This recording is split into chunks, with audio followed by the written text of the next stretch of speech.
is Lloyd Borrell. I'm your host. Today, I'm thrilled to have as my guest Bill Cadwallader. Bill Cadwallader is an author, an accomplished speaker, and certified electromagnetic radiation specialist.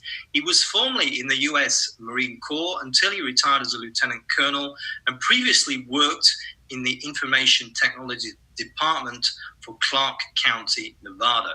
Bill has presented at the annual Cancer Convention in Los Angeles and has taught at the International Institute for Building Biology and Ecology. Bill Cadwallader, welcome to the EMF Health Summit. Thank you, Lloyd, for giving me the opportunity to participate. And I really want to thank you to bring all these experts together in talking about this most important subject on EMFs, and even more important, the solution. So thanks again, Lloyd, for having me here. Well, thank you, sir. I really appreciate that. Yeah, I really do. And thank you for accepting my invitation too. So, I was looking through your bio before I came on. You've had like this whole rather impressive career, might I say, before you got into this EMF thing. So that's my question. What got you into EMFs? Thanks, Lloyd. And thank you for the kind words. I've been working in IT all of my life. And in IT, information technology, I had a person who was working with me, a coworker. And when I saw him, every time I saw him, he held his cell phone to his head. Before meetings, after meetings, walking to the vehicle. And what happened was he developed a huge tumor right where he held the cell phone. Now, this cell phone is off, and it wasn't on the back of his head. It wasn't on this side. It wasn't on the top. It was right where he held the cell phone.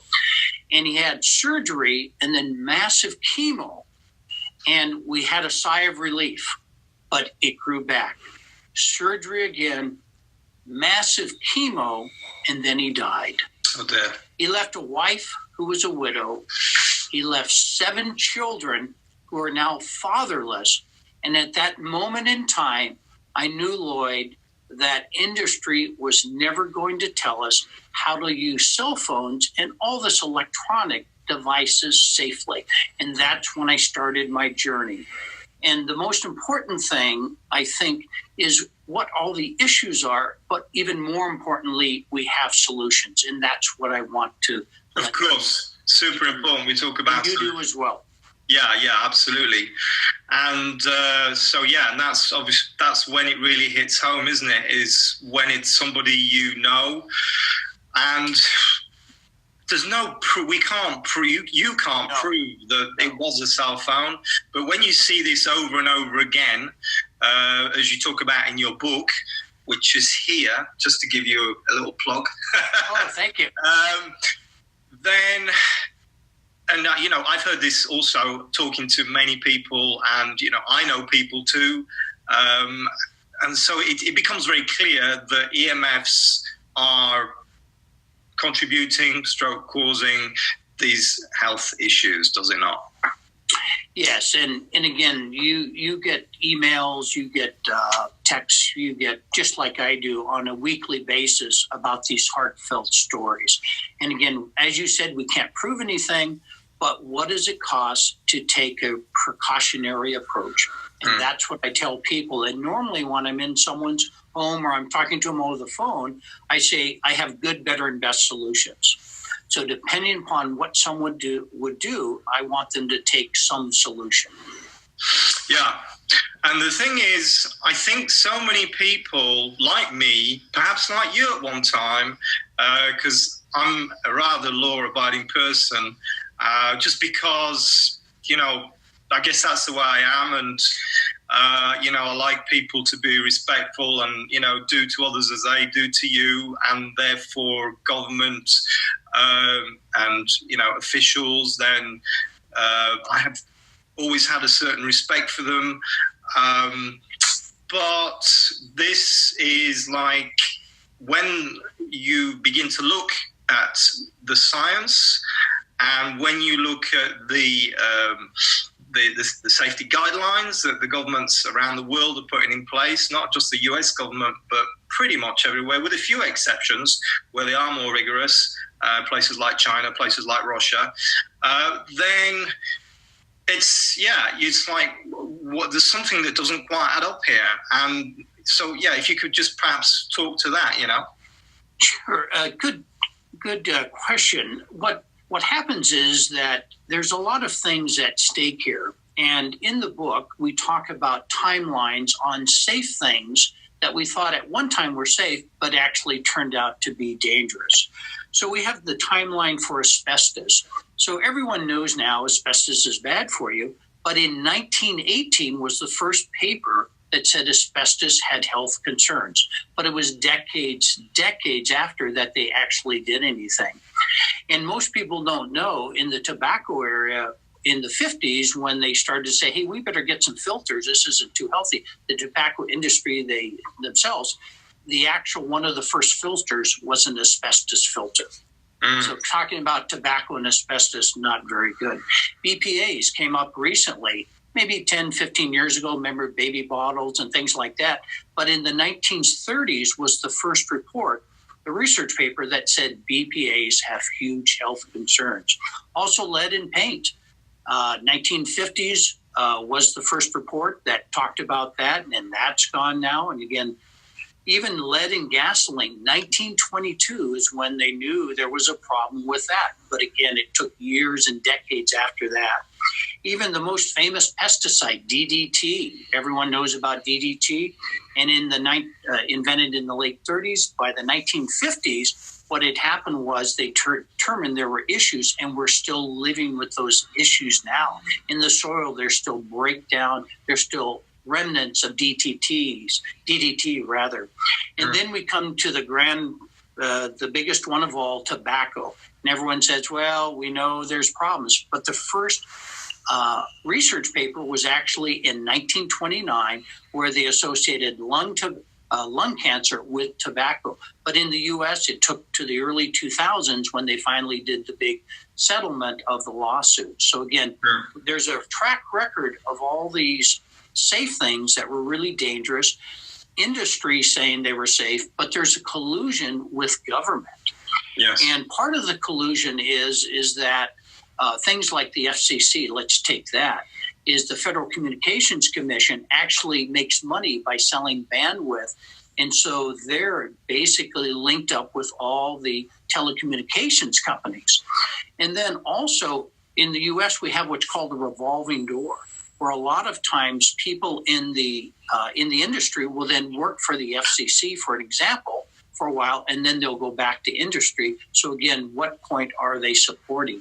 And the final thing is the lobbying dollars. So the lobbying dollars that industry uses to convince legislatures at the federal, state, and local level, those are huge. So most people in the U.S. say, hey, pharmaceuticals are the largest.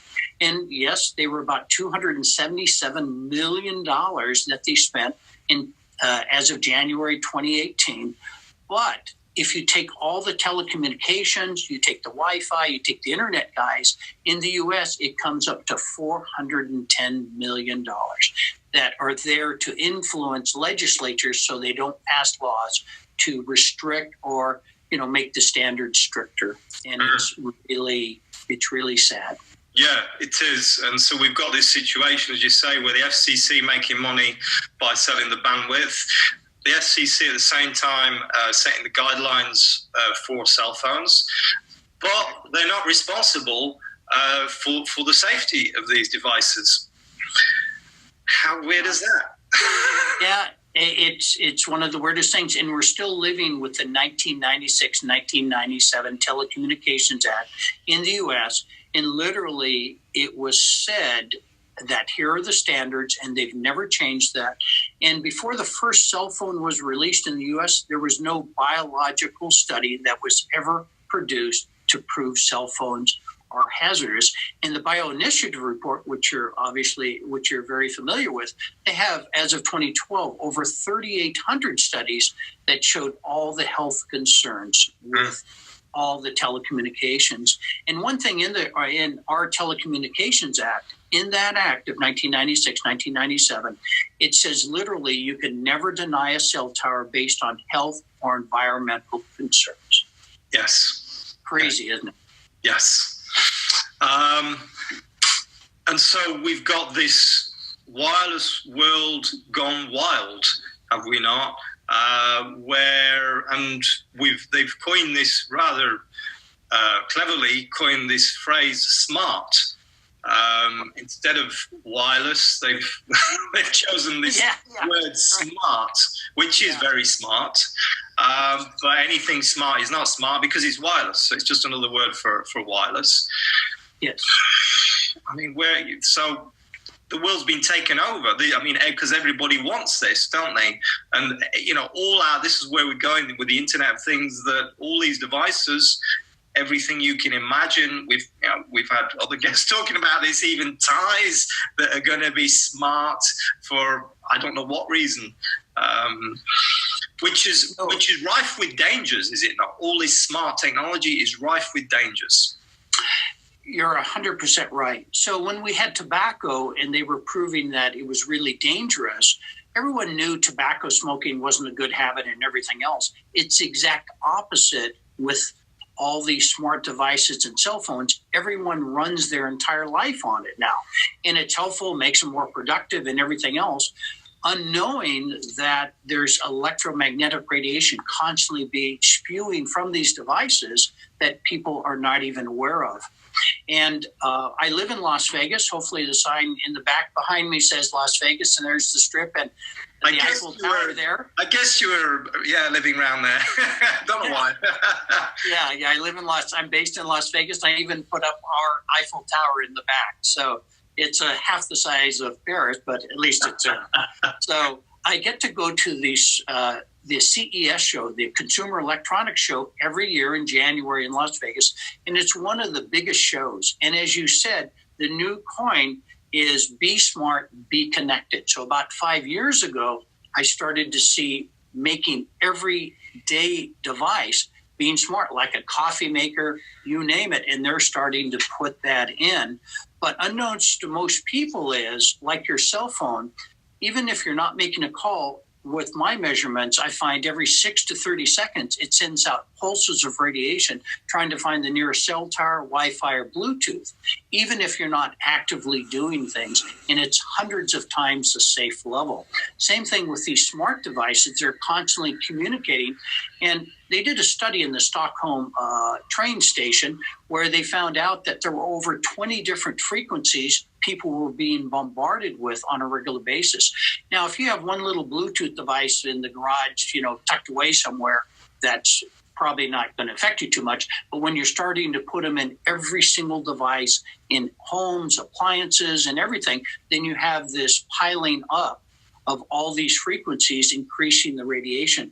And some of the craziest things I saw just last year was they have Wi-Fi diapers. Why do you need Wi-Fi diapers? Because it tells the parent on their cell phone when the diaper is wet. But think about the child, constant radiation 24/7. I mean, talking about that. And then they even had smart baby bottles. Smart baby bottles, can a parent sort of just look over and say, hey, the milk's sort of almost gone? No, it tells the temperature and how much is left. And it's constantly radiating. And one of the worst things that they had was a smart pacifier this year. So childs are sucking on a pacifier. It's telling the parent on their smartphone what the temperature is, and it's like sucking on a mini cell tower. I mean, it's just, and all the wearables that they're having now that people are putting on, and even smartphones. I was at a yoga conference recently, and a guy comes up. He was very proud of his smartwatch and his smartphone. And normally I'll measure, and there every 6 to 30 seconds you'll have a pulse of radiation. He carried his smartphone right in his breast pocket. He had his watch right there, and they were continually communicating. They never broke. It wasn't every 6 to 30 seconds, and it was hundreds of times the safe level. And I asked him, I said, this is pretty dangerous. And he said, if I doing this study, then every 3 months when I go in, I don't have to take a treadmill test. Yeah. And he was getting zapped continually. I mean, it's just sad. And as you say, it's people are so proud, aren't they, of these devices because they've got the latest gadget and they want to show their friends, and it does this and it does that. And we've been in this world for a long time, proud of our consumer objects, but now it's just seems to be all going that way. But it's not just smart. Even another big problem is light, and we've talked about light with a few other guests, but particularly I want to talk about lighting as in the dangers, because light has just such a we talked about this with Dr. Jack Kruse. It is just so fundamental to our health, the quality of light which we're exposed to. So, and then there's some real issues, isn't there, with these different forms of lighting, which are really taking over the market now. So perhaps you could just talk to that also before, and then we'll get into some solutions. Sure. In the U.S., we have 4 different types of lighting. So the first one was the CFL lights, the compact fluorescent lights, or little curly-Q lights, and fluorescent tubes. So they passed some laws in the U.S. in the late 2000s where they said you have to make the lighting more efficient. So they came out with this, but there's 3 major problems with that. One is these lights, CFLs, they're electronic, so they produce dirty electricity, which is a type of radiation on the wire. Technically, it's called high-frequency voltage transients and harmonics, but it's constantly doing it thousands of times a second, and it piggybacks along the electrical wires. It also turns on and off anywhere from 5 to 10,000 or even 20,000 times a second, so it's constantly flickering, which is hard on your eyes and your brain. And then also in the CFLs, they actually have mercury. And Dr. Magda Havas up in Canada estimates the amount of mercury in one single bulb can contaminate up to 10,000 gallons of water. I mean, it's just crazy. So that's not a very good solution. Then they came out with LEDs. LEDs are electronics as well. So a lot of the LEDs produce the dirty electricity right there that increases the radiation. And they also have a flicker. So they're flickering as well. Your eyes can't pick it up, but your brain is slowly picking that up. And as you know, the blue light is the third problem with the LEDs. It's producing blue light, where in the Tour de France, when they're looking at their screen, LED screens, they actually wear glasses to cut that out, the blue light. But a couple of things that it reduces the melatonin production, and a couple of things melatonin does is it allows you to get into deeper sleep. So if you don't have that, you're not going to get sleep as well. And then also melatonin, another thing it does, it suppresses cancer. So again, that's another problem with the LED light. You want the maximum melatonin. Now we get down to now the incandescent lights that we had for over 100 years. Those are still good. We still recommend them. And if you look at a budget in a house for electricity, less than 10% of the budget, electrical budget, is in lighting. So again, if you save 10% of your electrical, you're basically only saving 1% of your total electrical bill if you save 10% in lighting. So again, I like incandescents. They've been around. The light that they put off is very close. And then also they have a new halogen. So we're talking the halogen with the big base, screw-in, not the small one. But again, they're incandescent, and they also have an energy-saving device where they'll save anywhere from 10 to 20% on your night lighting. But make sure if someone gets the halogen, it's called halogen incandescent, and it has the wide base like the normal incandescent. So those are my 2 top choices for lighting. Right. So the halogen, that would be a halogen without a transformer unit. Is that what you're saying? Because a lot of these devices have this switch mode power supply, don't they? Which is causing this flicker, these harmonics and transients, as you say, this dirty electricity again. So we don't want that, do we? No, not at all. And the original halogens that came out all had a transformer in them. But now they have halogen light bulbs. It looks just like a regular incandescent light bulb. And again, make sure you get the wide screw-in base. Those are the ones that are okay. Anything that's push pin or things like that, those all have a little transformer in them. And switch mode power supplies. So Yeah, so incandescent. So when you say incandescent, so just so folks at home understand, we're talking about the traditional, like we've always had, like I had, well, we all had, like, it's not even when I was a kid, it's like up to like 10 years ago, wasn't it? 15 years ago. Right. That's all there was. So that is, as I understand it, your number one recommendation, and then the number two is the halogen here without the transformer, with the screw in, as you say, and then possibly number three is the LED, because we don't get the mercury, but way down at the bottom to be avoided is those CFL things. Yeah, but I would really concentrate on the first two, just because of the dirty electricity, the blue light, and the flickering that LEDs do. So I would really, and I was in a big box hardware store here in the U.S., and they now have literally any type of light you want in the halogen or traditional light bulb. Mm-hmm. So again, in the past you couldn't get it, but now they all have it. Yeah. So, and then we've got electromagnetic. So we're skirting around a little bit, but electromagnetic fields come in many shapes and forms, and so there is a growing awareness for this wireless form of, radiation, that it is some kind of pollution. There is some kind of vague growing awareness of that, I feel. But where we're really not, people just don't know about the dangers is in terms of the wiring, that just your electrical wiring in your home, that emits, even in the, in the best of worlds, it emits electromagnetic fields, and there can be all kinds of pollution, notably with what you were saying before, with this dirty electricity, as to say, these additional frequencies.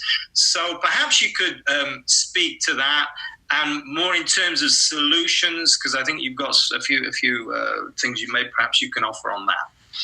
Oh, sure. What happens is as you said, we have four major types of radiation. We have through the air, wireless, Wi-Fi, and Bluetooth. But then most people aren't aware of the radiation on the wires. So in your walls, you have electric radiation from those wires. You have magnetic radiation, as well as you have dirty electricity. And most people don't understand there's no shielding. So it comes out, the electric radiation is the first one, and it's like water in a hose. So if you have a nozzle on the end, but you haven't opened up the nozzle, there's still water in that hose. Similarly, in the electricity in the wall, if it's live, you have electric radiation or electricity in those wires, and that can come out 6 to 8 feet. So think about where you sleep, coming out 6 to 8 feet. That would cover most people when they're sleeping. And then if you have a lamp, let's say you have it plugged in but not on, you have electric radiation because that cord has live electricity in it. Once you turn on the lamp, then you actually have generated magnetic radiation as well. And so you have both electric and magnetic radiation.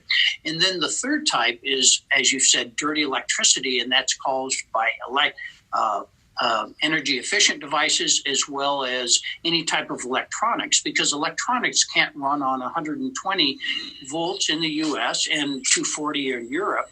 And what happens is they have to reduce it to 19 volts or less. As they reduce it, it literally causes spikes of radiation that now piggyback along the line. So the more electronics you have, the more energy efficient devices like light bulbs and other things, it creates a lot of dirty electricity. And so those are the three major parts that are the problem. And so we do have some solutions on that. Yes. One of the first things we want to do, and I'll just cover a couple, is the nightstand. So what do most people have on their nightstand? They have lamps, and they're charging their cell phone. So all night long, they're literally getting zapped by their cell phone because it's trying to find the nearest wireless, Wi-Fi, and cell phone device. And then also, when you have it plugged in, because you have a charger and it's not using 120 volts when it's actually charging at the end, then you're creating electric radiation, magnetic radiation, and dirty electricity. So one of the worst things you can do is have your cell phone charged on your nightstand. You want to move that as far away as possible. I had a story. I was doing a inspection here in Las Vegas, and as I walked out, the lady of the couple said, the girl across the street just had surgery. I said, surgery? What for? They had to remove a tumor from the side of her face. And I said, how long did it take? It took 9 hours. And she said, she sleeps with her cell phone right next to her pillow. Oh, and boy. Again, what most people don't know is every 6 to 30 seconds, in my measurements, it's sending out pulses of radiation trying to find the nearest cell tower, Wi-Fi, and Bluetooth. So again, if she would have just taken that phone, put it on the other side, and if she wanted to use it as a timer, then turn the airplane mode off, like an alarm clock, airplane mode off, and Bluetooth and Wi-Fi on. Off. Airplane mode on, Bluetooth and Wi-Fi off. That's the safe way where you knock off all the radiation. But now the manufacturers are getting smart to that. So I just had an electrician I was working with, and he says he's turning his Bluetooth off on his kid's tablet, but it says we will turn this on in 24 hours. It only turns it off for 24 hours. So again, if she would have done that. I saw the lady recently, and she said, there's another sad story. Another sad part to the story. I said, what was that? She didn't believe it was her phone. It grew back in a year. And this time it was another 9 hours of surgery. This time it was cancerous, and she had plastic surgery. And Lloyd, I can't say that the cell phone caused anything or anything like that. But what does it take just to be precautionary, just to take this cell phone and move it as far away? Yes. It doesn't take it doesn't. No, and we're not really going into the science today of which there is so much of, because we've talked about it with other guests, so we don't really have time for that. We want to focus more on the solutions, but there is so much science. So if this is the only interview you've listened to or you've watched so far, please look at the science, notably with Dr. McCullough, Dr. Klinghardt, Dr. Daniel Pomper, Dr. Zach Bush. There's just so much science. Professor Ole Johansson, also Dr. David Carpenter, Harvard medical trained doctor. There's so much science on this that the dangers are very, very clear. And one of the things you mentioned in your book was this toggle switch. Sure. Can you tell me about that? Yeah. I'd be happy to. So what happens is, as you look around your room, you have lamps plugged in and you have all these extension cords. Remember, they're all live electrical wires. So the electric radiation is coming 6 to 8 feet out. So we have people who say, I can't unplug these at night. It's too much trouble. So we have 3 solutions. One is the toggle switch. It's a great little switch. You just plug your lamp in here, and then it has an on and off switch. If you could just perhaps lift it to the other side of you. That's it. Yeah. And so, again, you just plug in your lamp here, and there's a little on and off switch here. And I like this one. You get it lit up, and it's under $4. So if someone says, hey, just before I go to bed, I'll turn that off. Now, they come out with another thing that I really like as well. This is a remote control cutoff switch. So what happens is you would plug your lamp into here on this side. But also, if you need some more outlets, you'd plug in a power strip. And the nice thing about this plugs into the wall, but it has a remote control shutoff. Yes. So at night, I'm going to bed. I just hit the off button, and it turns off all the electric wires that are coming out from the plug. So again, these are 2 great little devices. And people are probably thinking, well, yeah, hang on a minute, Bill, but that's wireless, that thing you're showing us. But it's only for a fraction of a second, is it not? Yes. And again, if someone can use a TV remote, they can use this. And you're using this once a night, and a TV remote you're using 500 times a day or 100 times a day. So again, you're right, exactly. It's just, if you can use a TV remote, you can use it. And it's just a microsecond. But that's a great question. Yeah. So we also had one other thing. If someone wanted to shield the wires in the wall, so what they can do is 2 solutions is put up some shielding behind that, which I often do. But again, if you're going to do shielding like that, you always have to have an expert measure it with a meter, or yourself with a meter, because most shielding is reflective, so you don't want to make the case wrong. And for the people who are extremely electrically sensitive, we recommend that they turn off the breakers to that room or any room that would affect it. And again, make sure your smoke detector, your security, your safety systems, your landline aren't on those breakers, and see how you sleep for, a week or 2. And if you sleep a lot better, then they actually make a remote control to turn the breakers off from your bedroom as well. But that does have to be installed by an electrician. So. Yes, excellent. So how to take control, and that's really what we're talking, that's what these solutions are. But you have laid out, you've got a 7-step process for taking control, which I think is rather good. So perhaps you could talk us through that, please. I'd be happy to. And so a lot of times we recommend that you get an expert to your house if there's someone locally. But if there's not someone locally, then what we have a solution where you can literally buy meters. So the first thing is, if you want to do that, and again, there is phone consulting from you and me and other people that can help them with the meters, which works out well as also. But the first question is what meter to use. So one meter will not measure all 4 types of radiation. So again, you want to make sure you get 2 or 3, actually 3 meters that will measure all 4 types of radiation: Wi-Fi and wireless and Bluetooth through the air, and then electric, magnetic radiation, and then as well as dirty electricity. So once you've done that, the question is, how do you measure? So it has to do with the positioning of the meter. So most of the meters that we have that are residential, as a consultant, I have meters thousands of dollars so that I can measure with, but these are normally a single axis meter, meaning they measure one way. So in this position, they would measure the top, the ceiling or the floor, and maybe in this position, they would measure the left and right. And then in this particular position, they would actually measure front to back. So again, when you measure, you want to make sure you measure at each spot in all 3 directions. Mm-hmm. And then the third thing does what and where do we measure? So I talk about sit, stand, and sleep. Those are the most important things. So wherever you spend the most time, where you sit, where you stand, and where you sleep, you want to measure those because that's where you're getting a lot of EMFs. Recently, I was at a place, and now in the U.S., they have a lot of electric recliners. And when I measure those, they'll maybe be 400 to 450 times the safe level. It's really bad. So again, at that point... So sorry, you're talking about the reclining seating? Yeah, the reclining seating. And now they put motors on. So and it's just horrible. People are sitting there for a long time. So what I recommend is this remote control cutoff switch where you put the recliner in the proper position. Then you just turn it off. And then when you get up an hour later, you just turn it on and you move it back. Works well. Also beds, the electric beds now have the same issue as well. I'll measure maybe 150 times the no concern level on electric beds. But once you're there and you're sleeping, you have it adjusted exactly, then just with this particular device, you can just turn it off and you're safe through the night. So those are the 2 major issues I'm seeing. So, and what the results mean, number 4, has to do, building biology is based out of Germany and they have standards. And so we go by that standards, but industry and government, they have other standards because that would affect what they're actually selling us. So we always go by the building biology standards.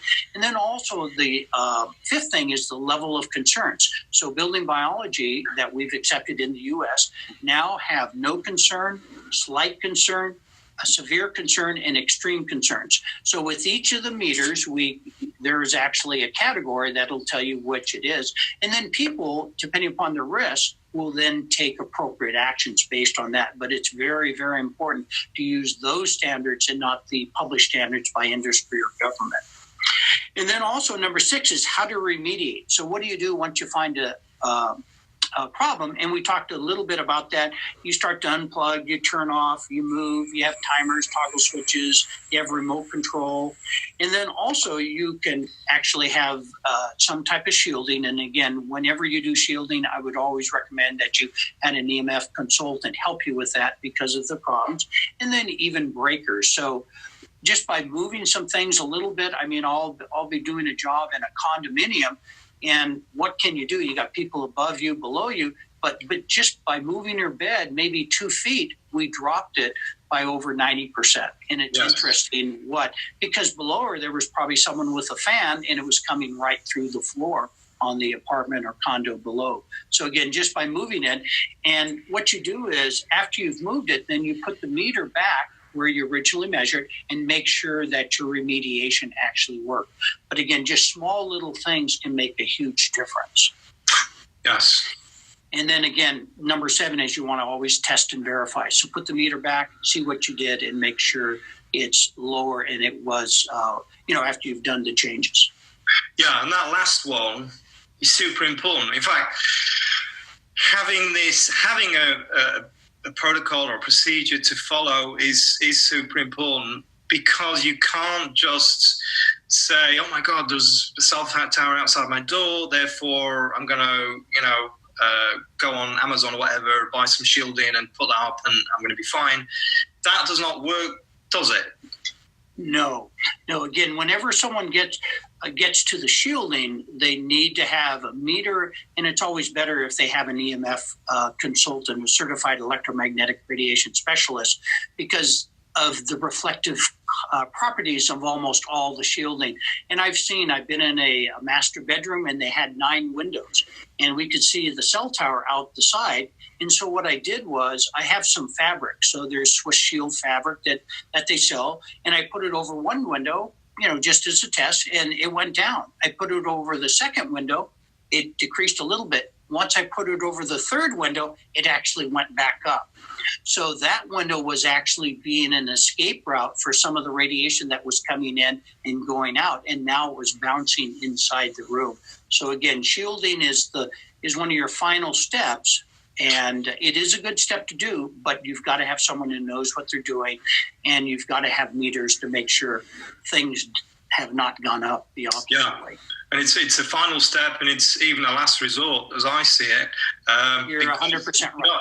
Yeah, it's not natural. There's so many things we can do often without going into the shielding. And also, as you just pointed out with your explanation there, is that we can shield, if we shield without the meter, we can actually make things worse. Because if we're not actually measuring, then in the scenario you just laid out there, then we'd have got that all wrong, wouldn't we? If we'd have just sort of done it, instinctively, sort of thing. So having a meter is just so important. And so I want to ask you, your recommendations for EMF meters, because there's a lot of meters out there, an awful lot of meters out there, and the tendency is buy cheap. And I speak from experience because I'm a bit of a cheapskate, or particularly I was in terms of meters, and I made that mistake, and it costs you obviously in the long term, because what price your health. So what are your recommendations for EMF meters? So I have some meters here. So remember, there's 4 types of EMFs that we have to measure. So this is the ME3030B by Gigahertz Solutions, and they're a German company. They're very good. And there's a little. So actually, it's the ME3830B. What you're showing us, what it says on it. Yes. Which is a little bit more advanced, but the 3030B. Yeah, a little bit more. And the ME3030B is good too. And what I always try to do is give person sort of a price and a little bit better. So, this is a little bit better, but the ME3030B would work as well. So both of these are very good meters. They have an E and an F. And then when you turn it on, it actually has sound. I like that as well. So it's a very good little meter. And that does magnetic and electric. And then for Wi-Fi and wireless, there's a new meter that just came out in Bluetooth. And I'll turn the sound off, but you can see the lights. The lights are pretty easy to see here. Sorry, let me get this going here. And the lights are nice because it shows you exactly where you are. And again, we're in a recording studio, so I think it's showing red and blinking, which probably isn't the best place to sleep at night. Yes. So again, this is the Safe and Sound RF detector. And then also the Acousticom 2, which is a great little meter here. And it has lights as well, so we like this one. And it has sound as well. So both of these are great little meters. It's British too. Yes, EMF Fields. I know you like that. Although this is part of the Commonwealth, this is Canadian. It is part of the Commonwealth, so that's okay in my book too. Yeah, I think you talked with Rob Metziger at one time. I did a while back, yeah. Yeah, and so this is so it's part of the Commonwealth as well, so not too far off. Yeah. And then the final one that you can have is, I have 2 here. This is the Greenwave Dirty Electricity Meter. This is a great little meter. It has some sound as well. And then also the Stetzer meter is a very, very good meter. This has been there for a long time. And with these 2 types of meters, these are the dirty electricity is the only type of electromagnetic radiation, you can actually lower with the filter. So these type of filters, here's a Greenway filter, and these are great. And then also the Stetzer filter. These are good. I do have a couple of precautionary items in my book. So if someone would ever plug these in and they don't feel well, then I would immediately unplug them. And then I would call the manufacturer, because if there are wiring errors when you plug in one of these filters, they actually can make the magnetic fields higher. So if someone happens to have all the meters, I would turn this to magnetic, and then I would lay it down, and when I would check the number, and when you plug in the filter, then if that goes up a lot, then you could have a wiring error, and at that point, it's time for an electrician. So again, some people don't have the meter, but if you do have it, I would put it on magnetic. The other thing I want to say for electric is that most people don't know, when you're measuring electric fields and you're just using the meter by yourself, you have to set it down and back up 3 to 5 feet. Because if you don't, your body will act as an antenna on this if it's just the meter by itself. So again, whenever you're electric, then just step back 3 or 5. All the other meters you don't have to do. Yes, but as I recall, those gigahertz meters, be it the ME3830B or the ME3030B, they have this ground wire, earth wire, which means you don't have to do that. That's correct. If you use the ground wire, you can use it in 2 modes. You can plug in the ground wire up here, or you can just lay it without the ground wire. You're 100% correct. Yes. If you don't have the ground wire, then you would have to step back. Yes. Okay. And so in terms of using those meters, there's 4 categories, and those different meters. So for instance, on the first 2 that you showed us, the Acousticom 2 and the Rob Betzinger meter, the Safe and what's it called, the Safe and Sound. Safe and Sound. So there we're talking about the wireless, and you'll be looking at those, and those are kind of simple meters in a sense. Let's be careful what we say. So they're simple, but they're very sensitive. So they're deceptively simple. So they're really very powerful tool, because these meters have evolved a lot over the last few years. And so they are very, very sensitive, but they break all that, all this information down into just a few colored lights, which makes them very easy to use. So you don't actually have a meter reading, because it depends on where you want to go. Because for some people, it's perhaps confusing, because the readings are confusing, because we've got so many different measurement units, have we not? Volts per meter, microwatts per square meter, milliwatts per square meter. Yeah, it's very confusing. What is it? There's just so many. So this is a way, in using meters like this, to avoid that, not fall into that trap, and have some very simple, information which you can act on. And then with the gigahertz meter that you were showing us, so that's, as you say, electric and magnetic. You would be looking at the readings on there, and then perhaps looking at the building biology recommendations and determining your level of concern. So that's on the internet. It's all available online. It's all free. And I think it's the 2015, but the latest one. Yes, that's the latest. And just to let you know, there's 2 major measurements with this. Magnetic fields are in milligausses and nanotesla. So the gigahertz are in nanotesla. So just make sure that you actually look at the nanotesla if you're looking at that. So magnetic fields are measured in those 2 things. Yes. Yes. But I do agree with you. These are great because you just have the lights, and the lights tell you where you are. You don't have to know any of the numbers exactly, but the lights get you zeroed in. And I love the lights. These 2 meters are 2 of my favorite meters. Yes. I'm the Acousticom 2 is very, very sensitive. as sensitive as the acoustimeter. So the acoustimeter is kind of the big brother where you actually get readings. And again, if someone wanted to spend another couple of $100 US or 150, then the acoustimeter is a great meter because it gives you a peak reading at the top left of the meter, which is very, if someone would like to use that. Yes. So the big brother is a good meter. And certainly at the moment, I think it's still a reference. It's been around for quite a few years, but it still remains a reference in terms of its ease of use and its sensitivity, the acoustimeter, and it's something like $400 to $500 US, I think, something like that. So it depends. It's horses for courses with these meters. It depends what you want to do, what your priorities are, but certainly those meters that you've laid out there, that really does, it's really great advice, and you've got all your bases covered with those meters.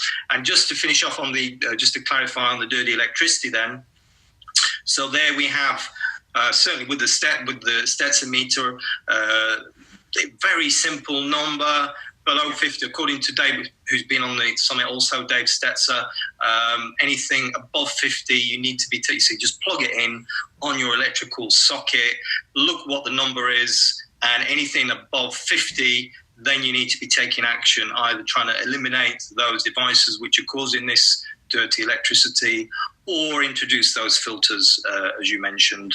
And similar with the green wave, as I understand it, which is given millivolts, is it? Yeah, it's millivolts, but it uses the same standard. So it uses a 50. If it's above 50, they want you to actually add a meter or add a filter, rather. And what I also do, and I've heard Magda Havas and some other people, in the sleeping area, I always try to actually get it below 30. So in the sleeping area, Magda Havas did a research paper where she determined the blood sugar dropped actually when it was 30 in people that she did a study once in. So, So again, for the sleeping area, I would try to get below 30, or at least that's what I do personally. Other places, I look at the 50, just like Stetzer said. So, and again, if this is the only interview you've seen so far, don't kind of think that this dirty electricity, that's really not the important one, because there's a lot of science on this again. Science done by Professor Magda Havas and other people, a lot of science on cows. Cows don't lie. Magda Havas, one I'm thinking of is the blood analysis, where we can actually see what we call rouleau formation, where the blood is clumping, sticking together just by, doing what I'm doing now, just by being in front of a computer. And so, there's a lot of science on this, and certainly it's good to explore that to a little bit, to some extent, so you get some kind of understanding of just how important it is. And notably, cancer, lots of cancer cases, cancer clusters. One famous case is at the La Quinta School, where I think there were 24 teachers that had cancer, which are directly linked to these dirty electricity exposures. So this is no joke. And just to tag on to that, on that school, actually, the recent numbers, 24 teachers and staff had cancer, but then former students who were in that middle school started to develop cancer in their 20s, and the latest number is 49 students have developed cancer in their 20s. And the worst number of all is 12. 6 teachers and staff have now died, and 6 students have now died. And Lloyd, when you were in your 20s, how many of your friends had cancer? Yeah. Like 0. And how many at a single school?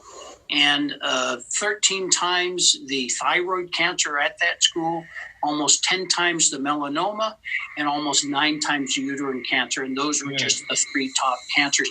And again, Lloyd, I'm not saying that causes the cancer. I'm not a medical doctor. I can't say it. But again, there's a lot of people who've looked at that with medical degrees, and they've come up with a certain conclusion. Yeah. So fantastic information here, Bill. Any last comments or observations you want to share with the viewers? Well, what I'd like to say is that electromagnetic radiation is now the tobacco of the digital age. And like tobacco and smoking, it can kill you. And I want to leave the viewers with, please look at all the rest of the interviews, because as Lloyd, you've said that they're very important. You want a well-rounded information on this. And then I want to leave the viewers that we have solutions. So we just don't want to say there's nothing you can do. We have solutions. And most of the time, the solutions are 1-minute solutions. And one of the biggest things I tell people is whenever you have your cell phone, to turn all the radiation off, turn airplane mode on, and Bluetooth and Wi-Fi off. That will shut the radiation off. I mean, it got so bad that we went to a house and there was a 19-year-old. We were doing a house and he was a firefighter, had a son, 19-year-old. So he brings him out and he said, "Here's my son." "Oh, he's had a hip replacement." "Well, how can a 19-year-old have a hip replacement?" So he explained when he was a freshman in high school, he took his phone and he put it in his front pocket, left it in there all day long. 4 years later, he graduated, and shortly after he graduated, he was hiking, jumped off a rock, broke his hip. They rushed him to emergency. They put him on the operating table. The surgeon, the first thing she found was a huge tumor right where he carried that phone. When she went through the tumor, she couldn't believe her eyes. She actually could stick her finger right through the bone. The bone was completely dissolved. Now, I'm not saying the cell phone caused that at all, but again, if he would have turned airplane mode on and then Bluetooth and Wi-Fi off, my wife often does that when she hikes, and then every 20 minutes she just turns the airplane mode on, checks her messages, but she's completely safe. So again, for the viewership, just think about those 3 things. Yes. Some people think airplane mode on and off will just turn off all the radiation. The phones are a lot more sophisticated. So every so often, even if you turned Bluetooth and Wi-Fi off, the phone will sometimes just kick it back on. You have an update or something like that. So always continually to look at that. And that's the safe way to carry your phone. Yes. Excellent. Bill, where can people find out more about what you do? Well, we're at the website is Stop Dirty Electricity. And again, we deal with all 4 types of radiation, but those are 3 words people could, easily remember. And just go out there, and we have a lot of things out there. We have some videos. I was a featured speaker at the 45th Annual Cancer Convention in Los Angeles just last year. And I talk about 10 minutes of issues, and then I talk, more importantly, of 20 minutes of solutions, just 10 solutions they can do. And we go into a little bit more about that. And we have just like your website, just a lot of helpful things on that website. Again, there's a lot of people out there with websites. So again, I would encourage the users to look at your website, Lloyd, my website, as well as other websites. There's a lot of things out there. If you really want to know, the information's out there. And this EMF Health Summit is one of the greatest things, because now you have almost 30 people coming together, experts in their field, to give the lowdown on what is really happening. Well, you said it all there. Thank you, Bill Cadwallader. It's you've shared some fantastic information. It's been very solution oriented and lots of very easy to understand, and quite a few of these tips are easy to apply. So great information. Thanks so much for participating in the summit. Thanks again for the opportunity, Lloyd. I really appreciate it.